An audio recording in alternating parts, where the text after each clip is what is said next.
ഇപ്പോൾ വരുന്ന വളരെ പ്രധാനപ്പെട്ട ഒരു വാർത്തയിലേക്കാണ്. Indian Army in a rescue operation found 4 alive individuals, 2 males and 2 females who were stranded in പടവെട്ടിക്കുന്ന് Wayanad. Wayanad ഇപ്പോൾ സൈന്യത്തിന്റെ തെരച്ചിൽ പുരോഗമിക്കുമ്പോൾ 4 പേരെ ഈ 4-ാം ദിനം ജീവനോടെ കണ്ടെത്തി എന്ന വാർത്ത പ്രതീക്ഷാ നിർഭരമാണ്.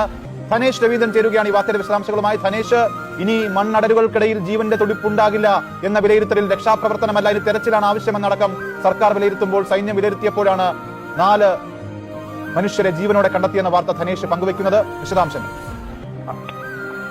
ഏതായാലും ഇന്ത്യൻ കരസേനയുടെ ആസ്ഥാനത്ത് നിന്നാണ് ഇപ്പോൾ ഇത്തരത്തിലൊരു വിവരം ഏഷ്യാനെറ്റ് ന്യൂസ് ലഭിച്ചിരിക്കുന്നത്. 4 പേരെ, 2 സ്ത്രീകളെയും 2 പുരുഷന്മാരെയും പടവെട്ടിക്കുന്ന് എന്നുള്ള സ്ഥലത്ത് നിന്ന് ജീവനോടെ രക്ഷപ്പെടുത്തി എന്നുള്ള കാര്യമാണ് ഇപ്പോൾ ഇന്ത്യൻ കരസേന ഔദ്യോഗികമായ ഒരു വാർത്താക്കുറിപ്പിലൂടെ അറിയിച്ചിരിക്കുന്നത്.